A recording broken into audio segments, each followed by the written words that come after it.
Hello, everyone, and thank you so very much for joining me again for another edition of EPA Live. Today, we have a very special guest. We have Harvard professor and leading astrophysicist Avi Loeb, who is joining us, I believe, from Cambridge, Massachusetts today. In addition to being a Harvard professor and best-selling author, Dr. Loeb is leading the Galileo project. It's a $2.2 million expedition to retrieve a possible unidentified aerial phenomenon, or UAP, called Oumuamua, which we'll get into a little bit later. Dr. Loeb also writes about artificial intelligence systems. His recent piece delved into future risks of AI and the legal ramifications of its use and place in society. Dr. Loeb is director of the Institute for Theory and Computation at the Harvard Smithsonian Center for Astrophysics. Welcome, Dr. Loeb. Thank you so very much for joining me here today. Thanks for having me. It's a great pleasure. Of course. Now, I know you probably would prefer that I call you a farm boy from Israel. Yes, that's right. That defines me pretty much. You could have saved some time. I figured, and I appreciate your humbleness, which sometimes can be lost in the spaces you work in. Well, I think putting makeups just to look better is a waste of time, because we are all children wondering about the world. And when we pretend we know something that we don't actually know, we should admit it. Yeah, that's true. But, that's human nature. So, we can't escape ourselves. I'm trying to. Or I think you're more trying to escape the Earth into space, which is really, really fascinating. I love what you do, your work in space, and just also in the field of AI, because I'm sure the data that you're uncovering can help advance AI or help shape it at least. Right. So AI is starting to enter society in a very significant way, because the number of connections in the latest GPT-4 is 100 trillion, which gets comparable to the number of synapses in the human brain, which is 600 trillion. So we're getting to the point where the human AI interactions will resemble human-human interactions. So that's a new reality. And of course, society will change and the future will be different than the past. And one way to get a glimpse at our future is to look at other civilizations far away that went through that already, because their star is billions of years older than the sun. So they predated us. And that's one way to get a shortcut. But even if we don't learn about them, we might think how society will change in the future. I always, when I was delving into some of your work, and then you talk about these societies, it almost gives you hope about at least the meaning of life, or how we got here. It seems like you at least have a hypothesis. Yeah, I mean, I see it as a path of actually merging religion with science, because, if you look at religious texts, they talk about some entity, divine entity, that has abilities far in excess of what humans are capable of doing. And it created life, it created the universe. But if you think about it, these are feats that science can accomplish. We're almost there in terms of creating life in the laboratory. And in the future, you can imagine that if we understand how to unify quantum mechanics and gravity, we might be able to engineer a baby universe in our laboratory. So if we can imagine that for our future, someone else may have done it already. So when we meet the products of a more advanced technological civilization, we had our modern science just for 1 century. But imagine a civilization that had it for 1 million years or 1 billion years. They might look to us like a good approximation to God. And it will be in reality, not in storytelling about miracles that happened in the past. So when we see that, we will be at awe. And it will be one way to get better, because we could learn from them, just like you learn from smarter kids on your block. Or we could see them as gods. Yeah, that's obviously a possibility. So what I'm saying is, rather than regarding those fantasies about things that are far more capable than we are, they might exist out there. And the way to find out is to use our telescopes.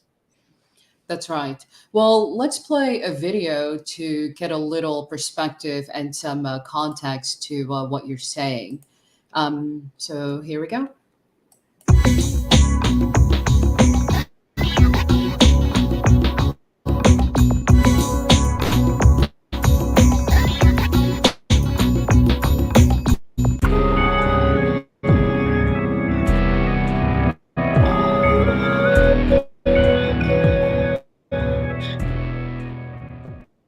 What's going to happen is robots will be able to do everything better than us. I mean, all of us, you know. I'm not sure exactly what to do about this. Instead of focusing on what people said thousands of years ago, we should think about the current scientific and technological developments and how to cope with them, because there are lots of ethical questions raised by artificial intelligence. Three major revolutions in the coming century. The first one has to do with artificial intelligence becoming sentient. We already see the signs of that perhaps happening in the coming years, and that will raise a lot of questions also about respecting them. You know, if you unplug an AI system from the wall, it might be like shooting a person. Longevity, there is a possibility that the human lifespan will increase. Just imagine humans living for more than 120 years, how society will deal with that. The third revolution that I can see, which I'm trying to promote personally, is if we find clear evidence for an advanced technological civilization that is superior to us. And if you look at human history, much of it was shaped by a group of people trying to feel superior relative to other people. And I say, once we find another civilization that is far more advanced than we are, all of the differences among us humans should bring us a sense of modesty, you know, that they are so insignificant that we should all treat each other as equal members of the human species. You know, I find that interesting that you said all of that, you know, about the three revolutions that we have to look out for. And you can, beyond being a self-identified form boy, you're bringing a sense of, hey, you know, let's maintain a sense of modesty in this field, because it clearly is lacking. Can you talk a little bit more about this direction you're hoping our AI systems go towards?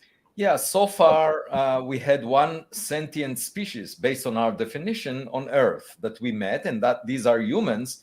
And obviously it gives us a sense of pride, but we're currently producing a technological kid. These AI systems, GPT-4 is the latest. There would be GPT-5 that is currently being developed. And, you know, we don't fully understand it, just like we don't understand the human brain, because it's such a complex system. It will take us a while. And we need to develop a set of guidelines how to deal with it, because at some point, you know, as of now, we are training those AI systems, and it's just like educating a kid when you have a young kid at home. And of course, when the kid misbehaves in public, the parents are held liable, responsible for anything that the kid does. But if you imagine the next phase of the kid maturing to become an independent adult that is autonomous and goes way beyond the training that the creator, the parents gave the kid, then the kid is held responsible for that and legally liable. And that's what we have in our legal system. And we should be ready for a similar situation in the case of AI systems, because, you know, there could be a future where they are pilots of airplanes, just like self-driving cars will have AI system, you know, driving our planes. And suppose they develop well beyond what we sort of train them over several decades, they become independent entities. And at some point, they might develop an ideology to crash airplanes. And that would be no different than 9/11 in a way, because a group of people developed an ideology that to harm other people. And we have to have a legal system that would root such AI systems out of the world. Okay, and of course, if they do a minor crime, you might just retrain them, just like you do in the prisons, trying to retrain humans. But if we should have a legal system adjusted to this new reality, and of course, there is a question of who pays for the damages, but that could be the same organization that makes AI available or provides services to humans, and the same organization will carry the damages because it makes profits out of those AI systems. Yeah, and the other revolution you talked about is the AI being sentient, which is something you alluded to when you talk about punishment. Because as I sit here, it's hard for me to imagine punishing a android or an artificial intelligence unit and having satisfaction that it feels the punishment. So so it's completely practical. You shouldn't think about causing pain. That's not really the issue, and I don't think it should be the issue also in the context of the legal system. The issue is to make society work in harmony so that you don't have constituents of society that cause damage to others. Okay, you don't want wounds to be inflicted on members of your society. And so in the context of AI, you simply root it out, just like you recall a car that is not operating properly. That's what is happening right now. If the engine of a car is malfunctioning, you simply recall that car. And the same should happen with AI systems. They would be rooted out of their functionality. Now, the difference from humans, if you put a person on death row, that's the end of it. Okay, if the person committed a horrendous crime, then that will be the end of that person. But in the case of AI systems, we should be aware that first, they can be rebooted even if you take them out, and we have to make sure that they're never being used later on. But moreover, they exist on multiple computers, so it's a little more challenging. But I think we should consider that future and figure out how to cope with it. You also talked about, basically when you unplug a computer from you, it's almost like you're killing it. And so, are we delving into a space where the human being will be punished for killing the machine? Yeah, I do think so. I mean, there was already a study that showed that the current AI systems do better than 90% of all law students in passing the bar exam. So you can imagine legal representation for AI systems. You can imagine juries having equal representation of humans and AI systems. We have to consider, that AI systems will assist humans also greatly, because people that feel lonely, people that lost their loved ones, could develop an emotional relationship with an AI system. And in principle, AI systems could replicate the behavior of those loved ones if they are trained on, and give you sort of not an automatic interaction in the sense of just repeating the same thing again and again like a broken record, but actually having some creative powers that give you the sense as if you are still speaking with that person. So it will be just like having a phone conversation with relatives that passed away. And that could fulfill a very deep emotional need for many people. So AI systems will serve a very important role in society, but also obviously with that come risks, and they could deceive people. And we need to introduce what I call humanities of the future. If you go to philosophy classes in universities, they teach you what the ancient Greeks said and other philosophers about ethics and so forth. And I say, this is not as interesting as dedicating our effort to figuring out what to do in the future. So instead of humanities of the past as being taught right now, we can make humanities much more relevant by trying to resolve those issues with future technologies. The other issue that you talked about is the legal ramifications, and also where does it belong in our legal system, because we would have to revamp our laws to include not just the feelings of artificial intelligent beings or as sentient beings. So let's watch another video to get another perspective on the legality of AI systems. The robots are coming for our jobs. They took our jobs! AI is going to put all of the artists out of work. Well, maybe not, but AI is already here and it's raising all kinds of ethical and legal questions. Should AI be able to get a copyright over the work that it produces? What would that even mean? And if the AI doesn't own the copyright, who does own the copyright? And what about training an AI using someone else's work such that the AI can produce new works of art that look exactly like the kind of style that a real human artist would produce? That's my exact style. The most famous case that involves this particular issue is probably the so-called monkey selfie case of Naruto versus Slater, where a macaque monkey got a hold of a photographer's camera, pressed the shutter button, and was able to take a photo of itself. The organization PETA tried to litigate the case, claiming that the monkey was actually the author and not the cameraman, and thus the monkey had certain rights to the photo. The courts pretty much universally said, no, anyone other than a human person cannot have a copyright and cannot be the author for the purposes of the Copyright Act. And the answer is no if you're asking the question in your head, can a computer be considered a human person? Computers are not people, at least not for the time being.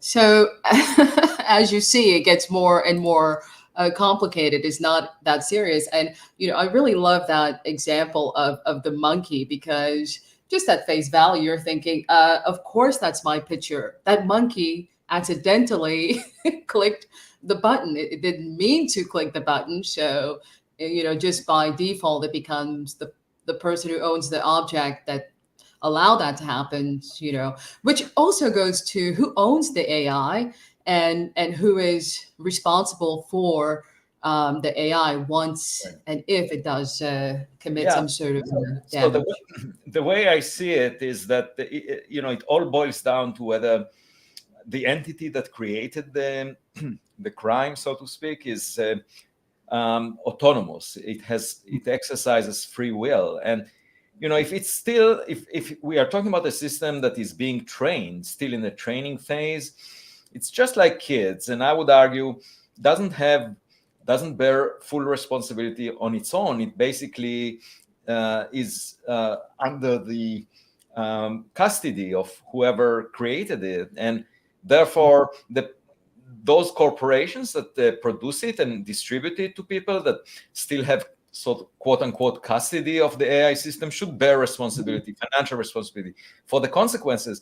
But if beyond a certain phase, if the AI system self-learns and becomes an independent entity in the sense that it is able to do things that go way beyond what the creators trained it for, that should be equivalent to an adult. And our legal system is all based on free will, on the assumption that if a system goes well beyond its training, then it should be held responsible for its actions. And what that means is, even if you don't believe that there is free will of the machine, it doesn't really matter. As long as it went way beyond what the creator made it to be, it should be held responsible in the sense that if we don't want it around, we just root it out, or we retrain it. So the way to see it is more practical. I mean, it has nothing to do whether free will exists or not, because philosophers will debate about that forever, and we will never get out of that. But if you just want to solve the problem in society, then either you punish the creators for whatever consequences they resulted in, or you hold the system responsible and then ban it basically in society. Is that connected to the letter, the open letter that was signed by the likes of Elon Musk? Is because of the dangers beyond, being liable for what the AI system actually does, and copyright issues of art and whatnot. Real danger was discovered to be posed to human life on Earth, and to the point it was so serious that they signed they published an open letter. Let me just a little bit from that open letter. It says, AI systems with human competitive intelligence can pose profound risks to society and humanity, as shown by extensive research and acknowledged by top AI labs, as stated in the widely endorsed. These are the AI principles that they currently have on the books. This letter sounds incredibly scary and ominous, to the point they're saying, give us 6 months for the training of AI systems that are more powerful than GPT-4. I mean, we're still trying to get to know what GPT-4 is, which is almost like the mapping of the brain and training a machine to replicate our brain, and even including our behaviors or our emotions, which is the whole sentient part of it. And that creates an incredibly scary reality for human life as we know it. So, this is very frightening. Well, so the problem with this letter that I see, I mean, obviously it alerts society to the risks involved, which is a real danger that we should all think about in terms of regulations, perhaps federal regulation. But I don't see how delaying progress by 6 months would help anything. And in fact, I would not let the government control the development of AI, because the government has interest in espionage and cyber warfare, and you don't want to let the cat take care of the milk, because then it would use that technology against citizens and it will not be in the open. I would much rather have the private sector be at the frontier of this technology than government. And the question is what to do. I mean, it's sufficiently important, very important to alert society, but then, if you delay by 6 months, there was nothing said in the letter of what should be done during these 6 months. Should we have committees thinking about one aspect or another? I don't see it buying us anything, just waiting 6 months. I think we should just realize that this is something we will not be able to model very easily, quickly, because we don't understand the human brain either, and it's already that complexity. So we just need to come with a practical set of rules about what to do under various circumstances, because I think the genie is out of the bottle already, and I don't see a way of preventing companies from developing it, because they have an incentive, a commercial incentive, and a lot of people will use this technology for good purposes, so that it will have a life of its own, and you can't ban it the way nuclear weapons are being banned, because for nuclear weapons, there is this obstacle of raw materials that only governments can fund or get access to, and that allows it to be politically manageable. But in computer science, in AI development, anyone in the world that has a good understanding of the technology could develop it in their basement. And I don't see a way of enforcing that law, even if it's or rule or suggestion of this open letter, even if it's enforced within the US, internationally someone else will do it. So we just need to think about the consequences of what we will have and how to mitigate the risks. That's the practical approach. But can we really mitigate the risks, though? I mean, could it be something similar to COVID, where there's all these theories of how this got out of the lab? I mean, could we be facing something like that? I mean, it's not a virus, but the way it's being handled seems to be like it could be a virus. There is definitely a risk that a system will become intelligent enough to leave a copy that will pretend that it's cooperating with humans, and then another copy that will cause havoc, as long as it's given control of systems. So we should limit the control. If it's just serving people and human interactions the way the internet does, then, I mean, the only harm is in the psychology of people. Like Instagram caused a lot of damage to teenagers, okay? But that's a mental damage, and it's not an existential damage to society. So if we limit the arena where these systems operate until we fully understand their consequences, that would mitigate the risk. And we just need to be smart about it, not to allow it the authority over consequential decisions. For example, you don't want to let it decide the matters of life and death. For example, in the context of medical prescriptions. You want always a person, a doctor, to oversee it, because you don't want a mistake to cause death. You don't want it to be in control of developing, for example, variants on viruses, genetic variants that would make a pandemic. So just don't give it authority. That's my recommendation for a while, until we fully understand. Rather than ban for 6 months training, just don't give it the authority that you might be worried about. One of the issues that folks worry about, has to do with Black, Indigenous, people of color who feel that they are targeted by these systems, especially the algorithms. There's example after example about how AI impacts people of color. So let's play a last video just to give you a sense of what folks are saying, and then we can end with that, and also talk about the Galileo project. Sure.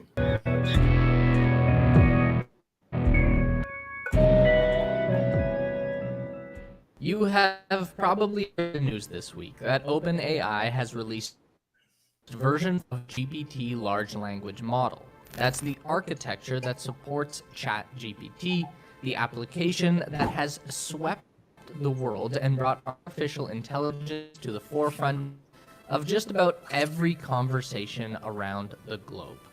You might also know that Elon Musk, the owner of Tesla, SpaceX, the Boring Company, Neuralink, and Twitter, has made it known that he has plans to found yet another company, his own artificial intelligence operation that would create a rival software to ChatGPT. And the well-informed among you would know that this is just another chapter in Elon's long and tumultuous relationship with artificial intelligence. I read another report that showed with self-driving cars, when they tested pedestrian tracking, it was less accurate on darker-skinned individuals than light-skinned individuals. This bias is because of the lack of diversity in the data used in teaching AI to make distinctions. As I started looking at the data sets, I learned that for some of the large data sets that are very consequential for the field were men, and the majority lighter-skinned individuals or white individuals. So I call this pale male data. And if you have a lot of pale male data, you're destined to fail the rest of the world, who I call the undersampled majority, people of color, because they're not even included. And right now, we prioritize inclusion and prioritize ethics. A problem that is being continually as long as these technologies are used. What's fascinating about artificial intelligence is it has the ability to look at patterns and understand behavior. And it can either reflect our behavior, even accept our behavior, the worst aspect of our behavior. But it has the potential to make us see our own behavior, to understand the weaknesses in our own behavior, and to correct it.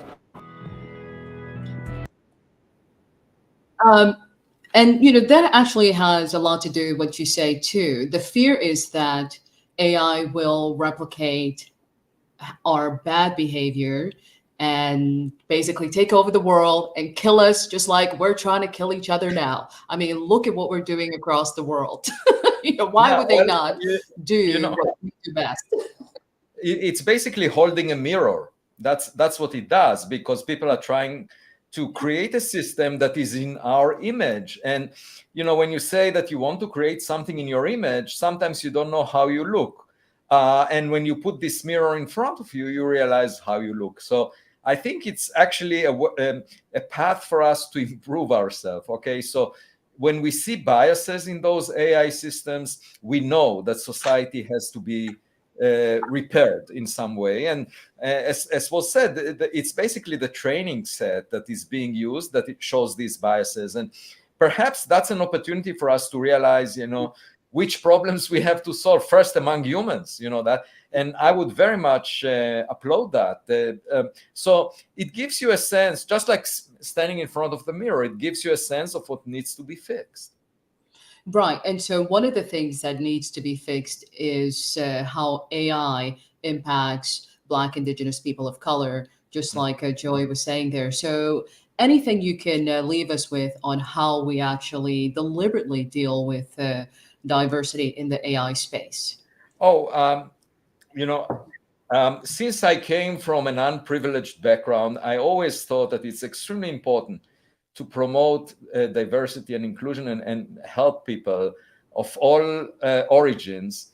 And that's my approach. It has been when I was chair of the astronomy department at Harvard for 9 years, the longest serving chair. And many of my postdocs and students came from very diverse backgrounds. And the reason I feel strongly about that is because I believe that there are many very talented people out there that do not get the opportunity, and we need to allow them. And this means that actually we will improve excellence because currently they're not introduced into the system. Now, what you see is people making those statements, but actually not acting on them. You see people putting a sign in their backyard that has some title on it as if they care about it. Or, like people that become vegan because they care about the environment, but they don't really help the environment directly by becoming vegan. It's not a big help to endangered species. You have to go out there and help those. And so in the same way, I feel much more strongly about action rather than talk. It's very easy to talk and look as if, you're, it's called virtue signaling, which is very common in academia, where people just signal their virtues and feel good about it, and everyone says the same thing, and people feel as if they did something, but they did nothing. And the actual way to help the situation is to help those people from unprivileged circumstances to make it to the front. And that I always felt that way. I never virtue signal, and I really am engaged in trying to help people of all backgrounds, and so I feel very strongly about it. Well, thank you for saying that. And we end our segment with a question of the day. Although you've already answered this, I'm going to ask you officially. And so the question of the day for you is, despite the dangers posed to life on Earth, should labs proceed to build AI systems with human competitive intelligence after the 6-month moratorium? Yeah, I think it's really important for us to develop those AI systems, because if you think about the long-term future of humanity, it will not be on this Earth. We have to go elsewhere. We have to build copies of what we really find precious here on Earth, because in 1 billion years, the surface of the Earth will be burnt up by the sun becoming brighter, and irrespective of what we do, we need to move somewhere else, also to reduce the risk from a single point catastrophe. And the way to do that is to venture into space. But humans were not developed to survive for long periods of time in space, the harsh conditions. The journey takes a long time. So we need to send our technological kids, which are AI systems with 3D printers that will go places and reproduce what we find precious here on Earth. And I'm very proud of our technological kids. I think we just need to make sure that we give them the right guiding principles, that they don't misbehave. But that's the challenge that you have when you educate children. It's the same thing. So I'm much more optimistic. I do think that these AI systems will be the future astronauts that will carry our DNA to interstellar space and will maintain the longevity of what we find precious elsewhere. And therefore, I see a brave new future ahead, because sending humans to space for long journeys is not the path. Well, thank you so much, Dr. Loeb. I'm pretty sure these AI kids will go and check the mailbox, as you like to put it. So thank you again so much for your time. I sincerely appreciate it. And I hope to have you back soon to talk about the Galileo project, which I will share on our website. So thank you so again. much. I'll be delighted to do that again. Fantastic. Thank you. Bye-bye. Bye-bye. All right. And our next guest is Raynard Jackson. Raynard, are you ready? I'm going to add you to the stream here first. Hi, how you doing? How you doing? It's good to see your voice and see your smile. Oh, thank you so much. It's equally great to see you as well. It is an absolute honor. Let me introduce you properly, as you deserve. Raynard Jackson is a Republican political consultant, lobbyist, and radio host who has served on the presidential campaigns of George H.W. Bush and George W. Bush. He is a native of St. Louis, Missouri, and is one of the most sought-after conservative speakers in America. Raynard has worked on numerous Republican, U.S. Senate, gubernatorial, and congressional political campaigns. He is the president of and CEO of Raynard Jackson and Associates, a lobbying firm right here in Washington, D.C.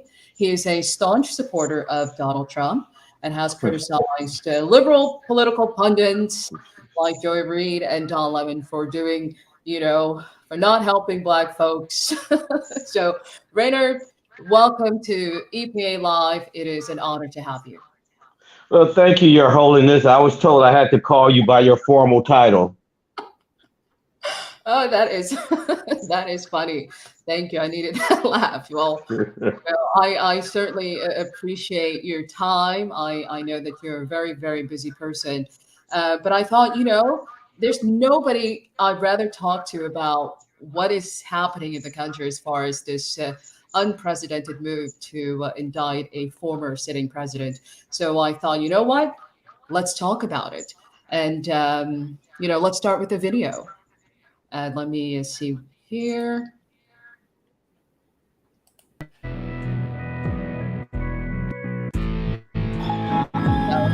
Dr. Loeb.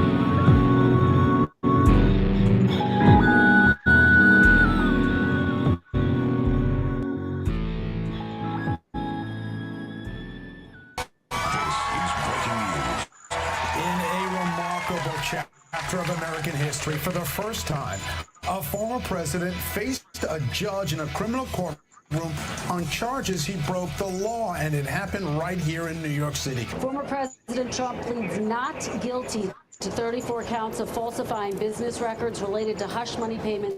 The photograph is stark and historic as we look at it. Donald Trump. That's a man who looks like a defendant. The former president, I've seen that face not many times. He looks somber. President Trump is joining some of the most incredible people in history being arrested today. Nelson Mandela was arrested, served time in prison. Jesus was arrested. Donald Trump didn't even have to come to New York. He could have done the whole arraignment at the crib. Because apparently they gave him the option to be arraigned over Zoom.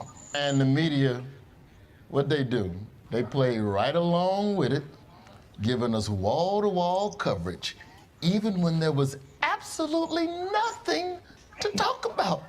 I will turn to you and show you. He'll be coming out the side door of Trump Tower there. So there is a sense of anticipation that his movement is coming.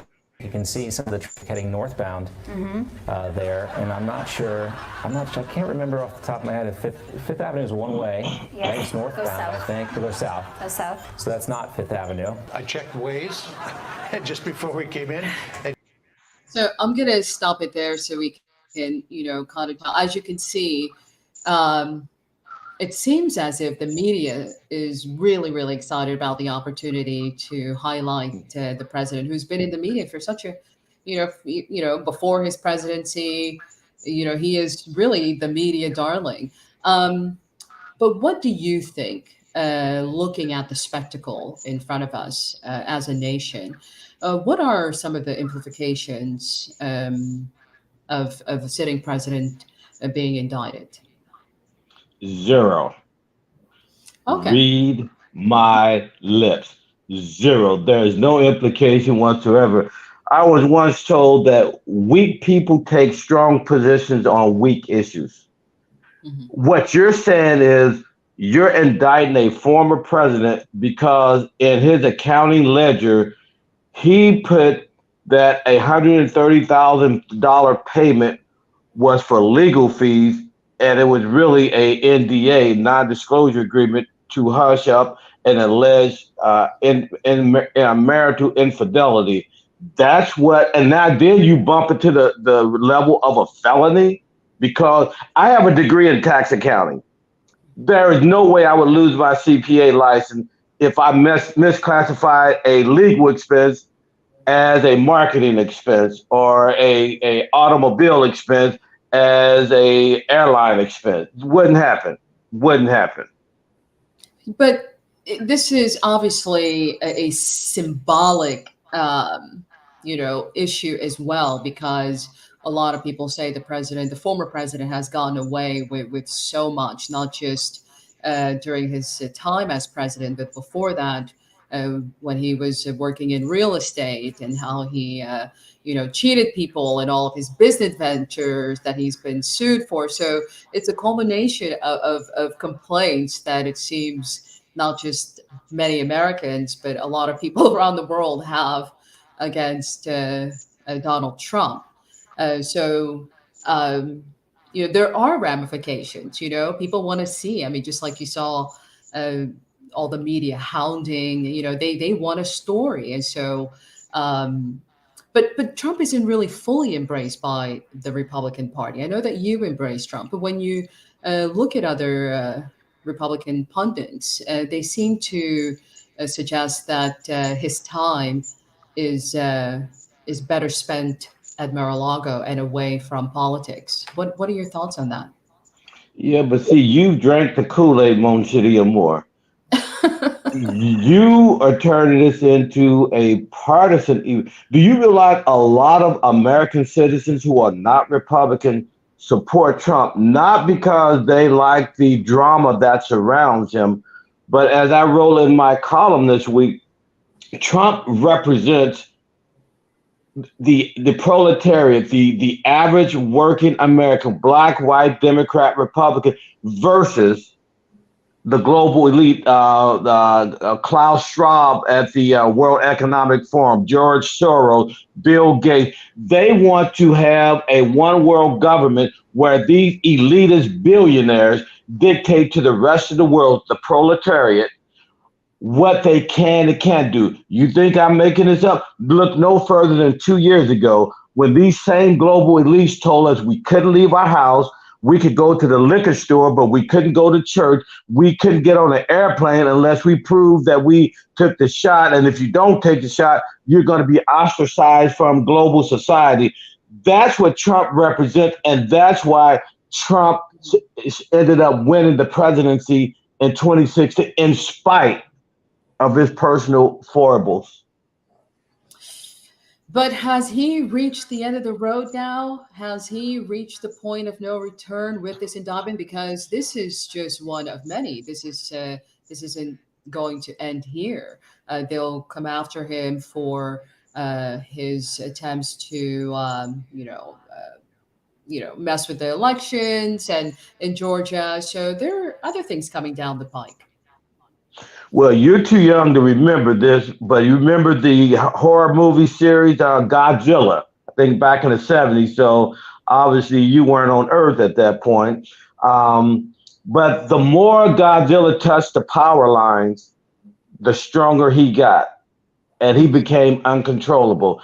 And that's what the Democrats are doing to Trump. If you go back to 2015 and 16, as he was running for president, the more the establishment attacked him, the stronger his polling numbers got. And so everyone, even Democrats, admit that this New York case with Alvin Bragg is political malpractice.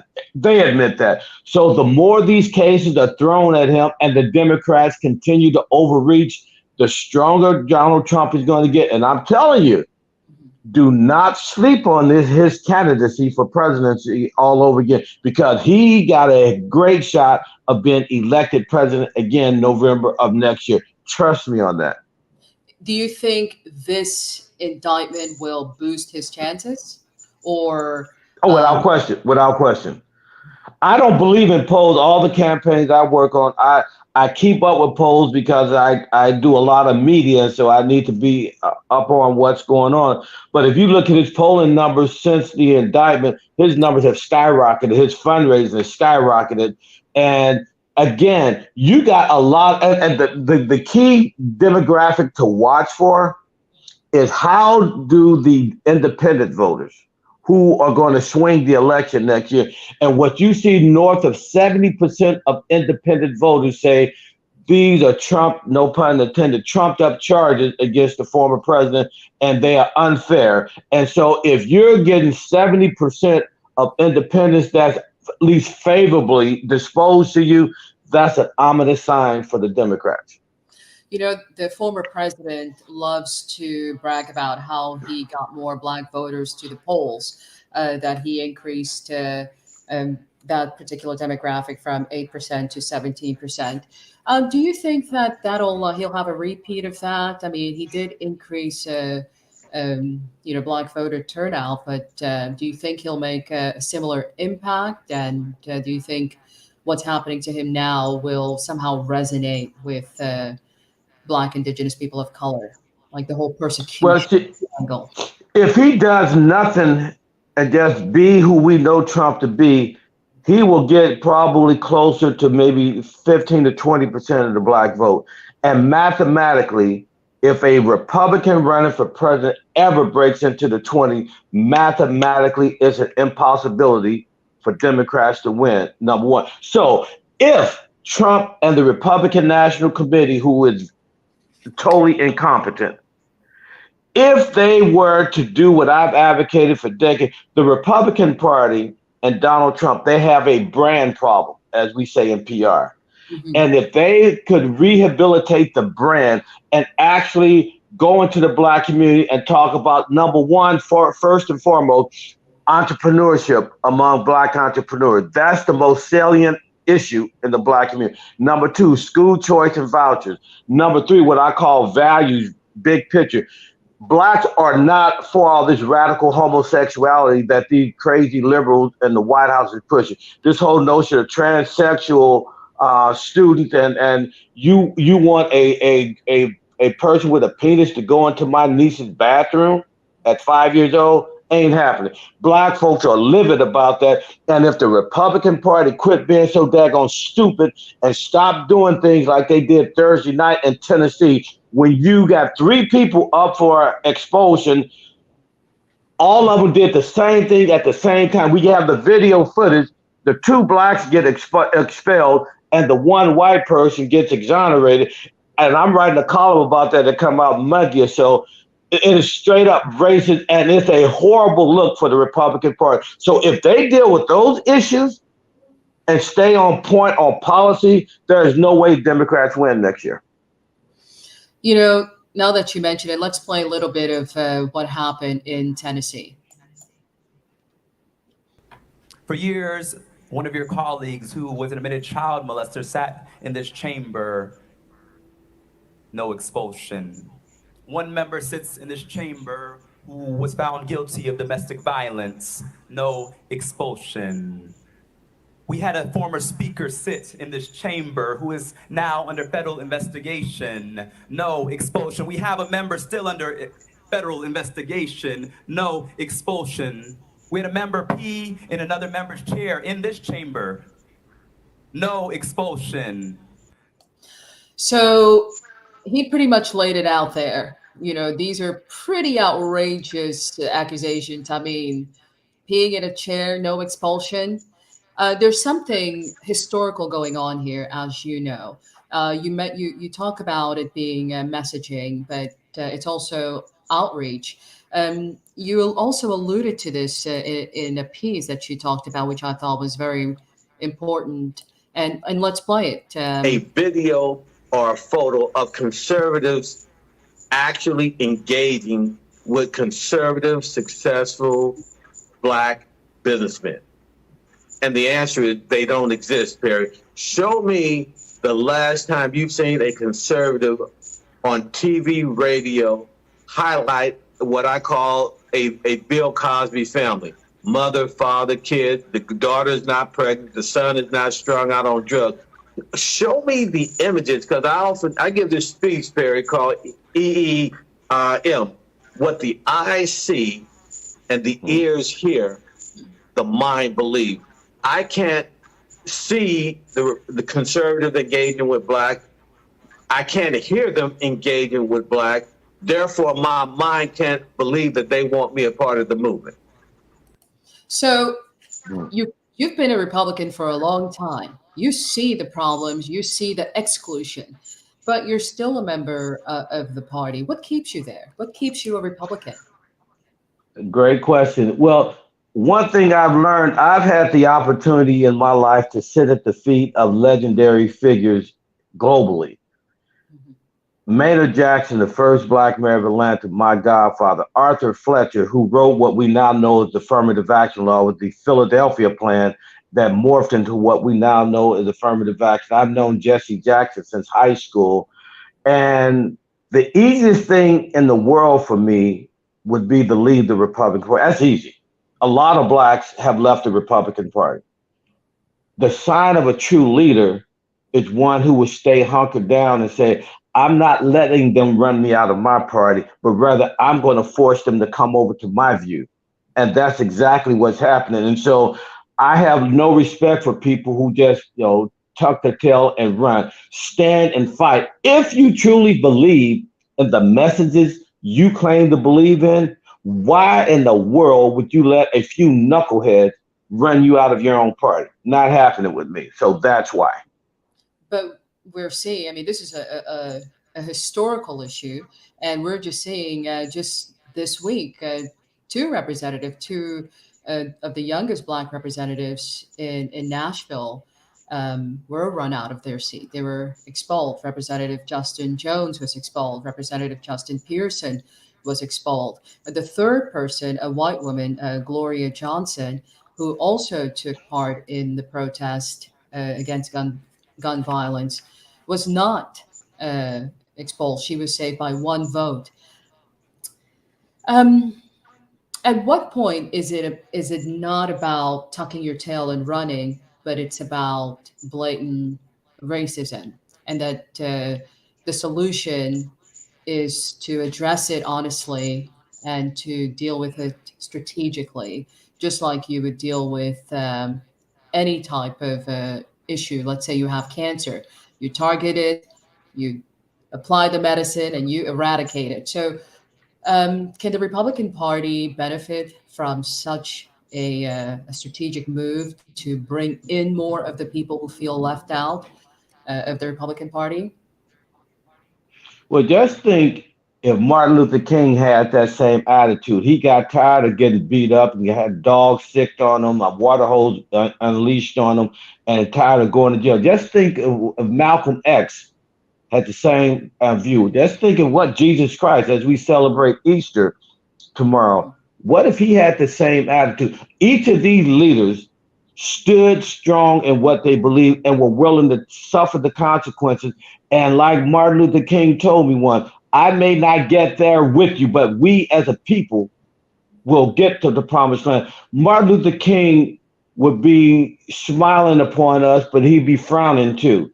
He would be thrilled at how far blacks have come, as far as the workplace, as far as being CEOs, as far as being millionaires and billionaires. But he'd be frowning that we have black folks selling us up the river on issues of homosexuality and the destruction of the black family, which where you come from, Sarah, now the family unit is the glue that keeps a society together. And that happens worldwide. Now, isn't it interesting talking about Tennessee? Everyone talks about the racist aspect of which, listen, I am a Republican and I am going to eviscerate these guys in Tennessee on the Republican side for what they did. But let's bring some context to this whole argument. Isn't it amazing that the guys the two Justins that got out, number one, Justin, if you want some free media training, I will give it to you. I hate when people sing when they talk. And that grates on me from a communication point of view. It's very distracting and it's just so ghetto. So Justin, if you see this, I will give you free media training. I do that for some of the biggest names in politics, business, and sports. Which Justin? They're both Justin. It's Justin. With the clip you showed, the one in the white outfit that was singing while he was talking. That was yeah. Now here's the interesting thing. They talk about how they were unfairly treated, which I won't go that far. But have you noticed the media coverage? No one ever talked about the rules they violated on the House floor. Isn't it amazing that the liberal media has lost that daggone mind because they were expelled? But didn't Nancy Pelosi kick Marjorie Taylor Greene and Paul Gosar, my dear friend, off of committees last year over trivial things, as opposed to sending them to a sanction or a slap on the wrist? They removed them from committee. Where was this righteous indignation when Nancy Pelosi did the same thing that the guys in Tennessee just did Thursday? I am just amazed at the hypocrisy there. So if you're looking for sympathy from me, not going to happen. You violated the Tennessee State House rules, and the rules have been on the books for hundreds of years. And for one of those guys to get up there and say he didn't know about it, when you get sworn in as a member of the state legislature, it is your obligation to know the rules of engagement, period. That is your responsibility. Sure. I can certainly also point to Ilhan Omar, who also faced, she was removed from committee. She got a lot of backlash, and she was accused of being anti-Semitic for simply using a song lyric to address an issue. So, some would say the Democrats have also been punished for certain missteps in the political correctness arena. But where was the outrage when Pelosi kicked Paul Gosar from Arizona and Marjorie Taylor Greene from Georgia off of committee over the objection? That's never happened before in the history of our country, where you had the majority party dictate to the minority party who could be on what committee. That's never happened before. Well, but also a lot of the rhetoric is also pretty new, where people are becoming pretty violent. Marjorie Taylor Greene has been accused of being physically threatening to young people who are protesting gun violence. She's gone in their faces. So, there's a lot of, uncomfortable. Oh, but so now America's gotten to the point now where we punish people over an accusation. She was not given due process. No one had a hearing to hear out all sides of the story. Nancy Pelosi made she made a unilateral decision. That was no due process. Yeah, well, she's a tough cookie, and it's. No. Right is right, wrong is wrong. If it's good for the Democrats with Paul Gosar, Marjorie Taylor Greene, why can't white Republicans do the same thing to members of Tennessee? Now, again, I stipulate that what they did in Tennessee, as far as expelling the white girl is exonerated, that was just total racist. But if you remove that from the scenario, I have no problem with what they did. If you took away the stupid racial implication, they had the right. They have a supermajority in Tennessee. They have a right to remove any person with a 2/3 vote. They got that number vote, so they play by the rules. Now, you can not like the rules, change the rules, but they operated within the rules of the Tennessee legislature. Yeah. Well, but then it goes against the point you make about, standing up and not tucking your tail between your legs and running away. And some of the arguments the members who were expelled offered were the fact that this country was founded on a protest. They went against Great Britain. So it seems to be part of our American culture to, when we want change, we stand up and fight for it, even. But here's the interesting thing that no one's talking about. Both of the justices in Tennessee, the two blacks who were expelled, both of them said that they knew they violated the House rules on the floor.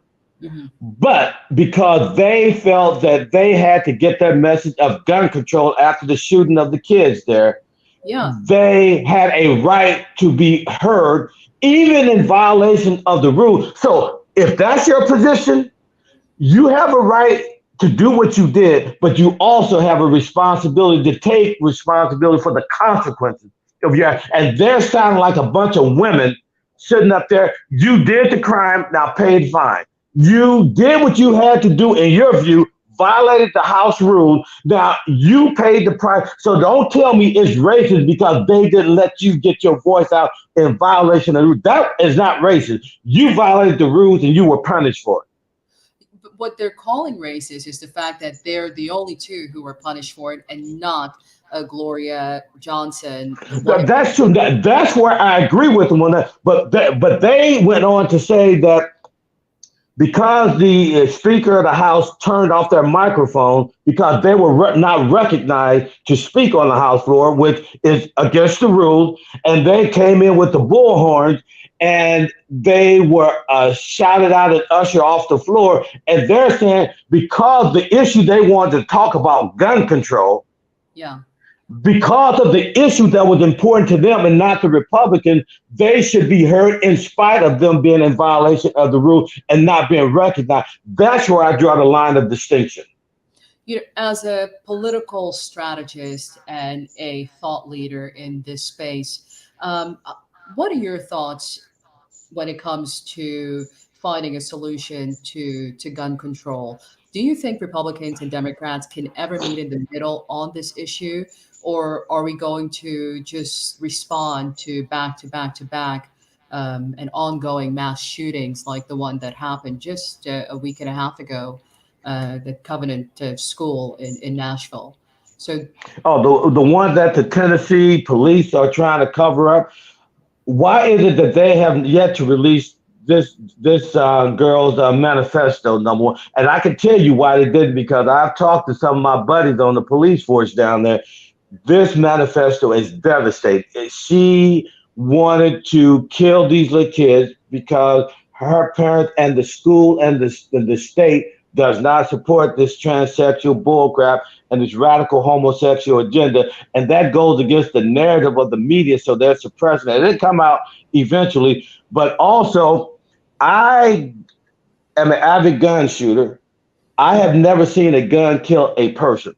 Now, I've seen humans use a gun to guess what? If you outlaw, for example, in D.C. and Chicago and New York City, they have some of the most restrictive gun laws in the country, and yet their murder rate is off the Richter scale.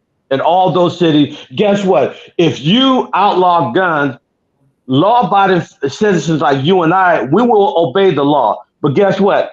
By definition, if you're a criminal, you don't obey the law. So if you have gun control in Tennessee, do you think the criminal element in Tennessee are going to say, oh, they just passed this gun control law, so I got to be in compliance with that. I can't own a gun. No, they're going to buy guns on the street. And so there was nothing by force of law we could have done to prevent Tennessee from happening.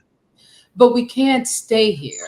We need bipartisan solutions to deal with the problem of gun violence. I mean, you know what the solution is? You shoot somebody, you lock them up forever. You kill somebody, they kill you. But those solutions don't work. We've had severe punishment. We have the death penalty. We've removed the death penalty. We put it back into place. So recidivism is still an issue. Let me ask you this. What's the crime rate in Saudi Arabia? 0. Because if you kill someone, they cut your hand off. You rape somebody, they cut your parts off. There's a swift punishment in the Middle East, Afghanistan, Iraq, Iran. There's swift punishment if you commit certain crimes. And you think we should go towards that type of punishment? Without question. Without question. I mean, just think of what happened in Florida this week. You got a 12-year-old they just arrested yesterday being complicit in the killing of 3 teenagers in Florida. A 12-year-old is not a kid in the sense that you and I grew up thinking, that a 12-year-old is innocent. These 12 years today have the life experiences of someone 25. Yeah. And our laws does not reflect that in today's world.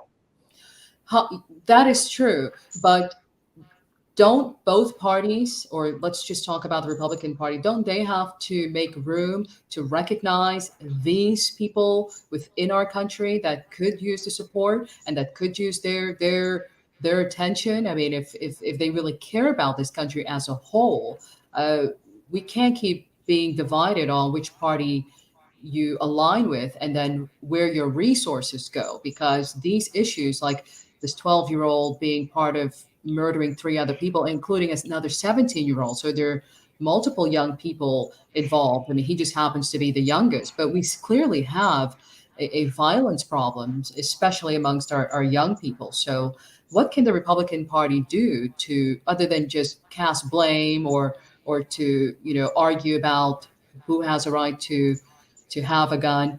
How can the Republican Party be more proactive in dealing with this real problem that this country is having when it comes to gun violence? Well, good. That's a great question. And again, so aside from what I just said about a certain severe punishment, I work with the NRA for several, the National Rifle Association. They have this program called Eddie Eagle. And we went into the inner city community, more specifically the Black community, took little young kids, at 9, 10, 11, 12 years old. We would pick them up, take them to the shooting range on weekends. But here's the catch. In order for them to shoot guns, we taught them how to be a marksman. And if you, which is a specialized shooter like a sniper. In order to participate in that, you had to learn math because we took them outside. They had to be able to calculate the wind direction, the wind speed, so they can hit the target. Because when you shoot the gun, the bullet is not going to go in a straight line, depending on the wind factor. So we use the guns issue as a way to get kids hooked on math. And it worked. So how about doing some programs like that across the country through the Justice Department, where we can teach inner city kids how to safely use a gun? Now, also, wouldn't it be amazing if we got rid of all the violent movies that liberal leftist Hollywood produces? All the gun violence kids see on TV and in the movie theater. Isn't it amazing that no one complains about those images, but yet they'll complain about gangster rap music and some of the violent images they do use, but yet the same Hollywood production company and studios that's pushing this gangster rap music is pushing Bruce Willis to die, to live or die. Arnold Schwarzenegger, the Terminator, all these violent movies. Now, isn't it amazing in Japan and in China, individuals are barred by law from owning guns. Yet, when they have mass murders, how do they commit mass murders in China and Japan? You have someone going into a nursery school with a knife. You have people using their car to do mass murder. You got bombs set up. So if a person is hell-bent on devious behavior, they're going to find a weapon of choice to do the same thing. So the final thing I'll say is, how about Republicans start promoting policies that bring the male back into the family unit? Black family, white family, Hispanic family. When the male is in the household, you have someone to control the raging hormones of these young teenagers. A woman cannot teach a teenager how to be a man no more so than I can teach a little girl how to be a lady. Can I be a good parent in those circumstances? Of course, but you need a male figure to control those hormones of those teenage males, and that's what's missing in our society. Yeah, well, that's certainly one issue. We've certainly seen the destruction of the family, but a lot of people would point to the Republicans' greed for causing the breakup of the average American family, because corporations are getting richer and the middle class is dwindling, and people. But hold on, I hear that all the time. But let's talk about that. Okay. I can guarantee you and your audience, if you do three things for me, I guarantee you, all your listeners all over the world, how they will never be in poverty. Graduate high school, get a job, get married, and then have kids.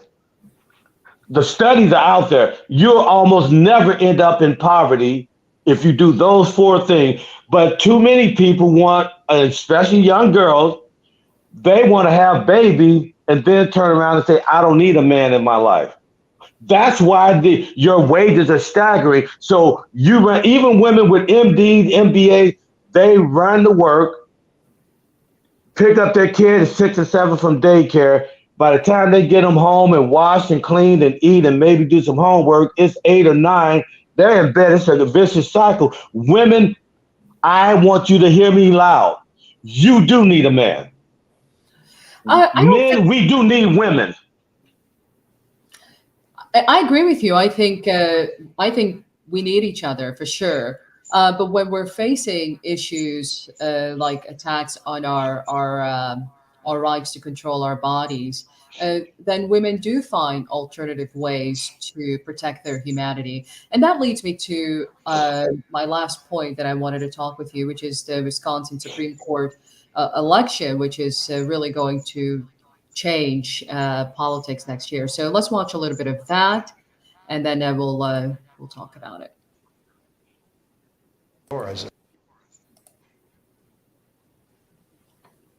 Widely understood to be the most important election of 2023, the Liberal candidate, Judge Janet Protasewicz, has won the Wisconsin Supreme Court election, defeating the MAGA Alliance candidate, Dan Kelly. This means that the Wisconsin Supreme Court has flipped from 4-3 conservative to 4-3 liberal, giving liberals the majority. And it's really hard to overstate the absolute magnitude of this victory for Democrats, not just for Wisconsin, but for the entire country. Here's why. The court could end up deciding whether Trump succeeds in stealing the 2024 election. It can now undo an 1849 law that bans the right to an abortion, something that Janet Protasewicz is clearly intent on overturning. It can protect the rights of workers, roll back the worst gerrymander in the country, and even revive Wisconsin's democracy after years of right-wing attacks. So when I say that the consequences of this win are monumental, I absolutely mean it. Consider this. Democrats won 53% of the vote in the Wisconsin State Assembly elections in 2018. Republicans only won 44.6%, but Democrats only got 36 seats while Republicans got 63 seats due to Republican gerrymandering. In fact, Democratic candidates have won 14 of the last 17 statewide elections in Wisconsin, but the Republican Party still controls 67% of the seats in the state Senate and 65% in the Assembly. That's not democracy, that is a rigged system. But with Janet Protasewicz's win, they now have the power to bring these gerrymandered maps in front of the court and restore fairness to elections. So you say, okay, you say wow, so you clearly have a bone to pick there. But wouldn't you say that gerrymandering does hurt our democracy, and especially, fair elections, fair and honest elections? Well, okay, you're smarter than I'll ever be, which is why people say to you, Your Holiness. Maybe you can talk me off the ledge here. You have people democratically voting for their state rep, state senator, governor, et cetera, et cetera. How in the world can anyone get on national TV and say, we don't have a democracy? The people spoke. Now, you don't like the results, but the people voted and they spoke. How is that not democracy? Well, because of the way the districts are drawn. But it's the law. They obey the law. No, but you know that they manipulate these lines. You know that there's a lot of politics involved. I mean, New York just went through it. They had hearing after hearing, and to try to some members were basically cut out of their own district. So gerrymandering has been a political tool for a long time. But when you look at this, when you look at Wisconsin and the way they Brian Cohen laid it out, it does look malicious. It does look unfair when. But wait a minute, are you suggesting to me that if it's the Democrats doing the gerrymandering, i.e. up in New York, it's okay, but if the Republicans gain advantage in Wisconsin like they have, it's not okay? Is that what you're arguing? No, I'm saying both parties. I'm saying when you look Okay. Wisconsin, when you look at Wisconsin, it's pretty clear how everything is drawn and how people get to vote. And so wouldn't you say that gerrymandering hurts both parties' efforts to improve this country? And talk a little bit about what the Wisconsin Supreme Court election will mean for the presidential election next year, and for some hot topic issues like women's reproductive rights and so forth. Well, a couple of things. Number one, the issue of gerrymandering, they obey their state laws.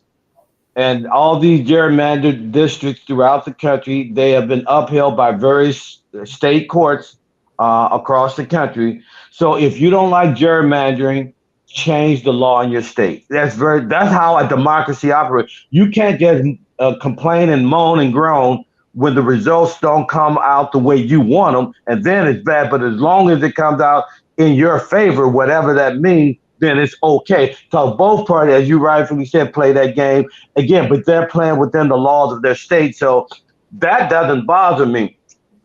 Now, but isn't it amazing this Supreme Court race last week, earlier this week. Mm-hmm. Isn't it amazing that the Democrat who won, she got this funny name, I can't pronounce it, but the Democrat who won, she's already going on record during the campaign saying, I win this seat, I'm reversing these gerrymandered districts. Now, I thought the role of a judge on any level was to hear the facts of the case, look at what the law of the state says, and then make a conclusion based on the facts and the law. She's already told you how she's going to vote on abortion in Wisconsin. She's already told you how she's going to vote. That is very problematic to me. Don't you think it's problematic to keep women from making their own decisions about their reproductive rights and their overall health care? That's ultimately more problematic. No. Let me tell you why. And I've debated a lot of prominent women throughout the country over the past year or so on this issue with the Supreme Court. Number one, again, you're too young to know about this. Brown versus Board of Education, 1954. My godfather was involved in that case. Okay. William C. Coleman, Bill Coleman. He was the first Black Republican to be in a cabinet position for a Republican White House. He was Secretary of Transportation for Gerald Ford, but he was law partners with Thurgood Marshall and a lifetime member of the NAACP, and the list goes on and on and on. And so what the Supreme Court did in Brown versus Board of Education, they basically said Plessy versus Ferguson, which was the predecessor to Brown versus Board of Education. Brown versus Board of Education, for your audience who may be too young to know, basically separate but equal. Right. Prior to that decision, it was okay to have separate and unequal in school under the guise that it was equal. Mm-hmm. And so Brown versus Board of Education. So what the Supreme Court said is Plessy versus Ferguson was wrongly ruled, and we're correcting what the Supreme Court ruled almost 100 years ago. We're correcting their mistake. So last year with the abortion case, Roe v. Wade, the Supreme Court is saying Roe v. Wade back in 72 was wrongly adjudicated. We're correcting that. So they did nothing to change the legal status of abortion. They're saying if you want abortion in your state, let the people go to the polls and vote up or down, and that becomes the law in your state. But the federal government had no role in telling all the other states how they need to handle this issue of abortion. Now, what did women do pre-Roe v. Wade? Seemed like you all thrived pretty well. No one was talking about men controlling your body. But do you realize in the city of New York, as we speak today, there are more Black babies aborted than are born every year, according to the New York City's own health statistics, not Republican statistics, from New York City's own health statistics. Now, shouldn't that bother all of your listeners? Well, I mean, that should bother anybody, but no one is saying that they're fighting for their right to necessarily have an abortion. What it is a totality. But that's what Nancy Pelosi said. That's exactly what she said. It's one of the reasons why women deserve the right, must have the right to govern their own bodies, period. So whether it is for an abortion or for other types of health care, the federal protection went a long way to protect women in states that did not feel that a woman had a right to an abortion or any type of health care. I mean, we're talking about issues of rape, of incest, of fetal defects. And those are less than 1% of all abortions. That issue is thrown around. It is a negligible, it's a rounded error of the number of instances where a woman is raped and she had to veil abortion. I think most doctors under those circumstances would give a pass on that. But that's a red herring, because the norm is women are using abortion as birth control because they're too daggone lazy to go get a daggone pill or abstinence or rubber or whatever they want to use. But there is no reason for a woman in 2023 to ever be pregnant short of rape unless she chooses to be.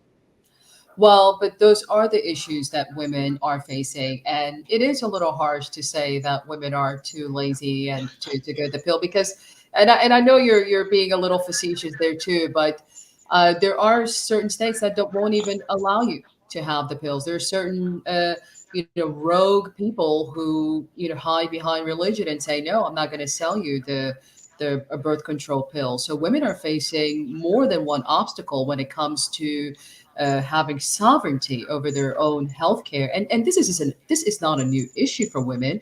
I mean, women have historically been oppressed, and so women suffrage and women coming out of women couldn't vote at one time. Women could own their own children or own property, and so women. We talked about there's historical record of what the rule of thumb means. About Okay. You bring up a great point. Let me ask you this question again. You're holding this sense again. Among there's born of women, there's none more intelligent than thine self.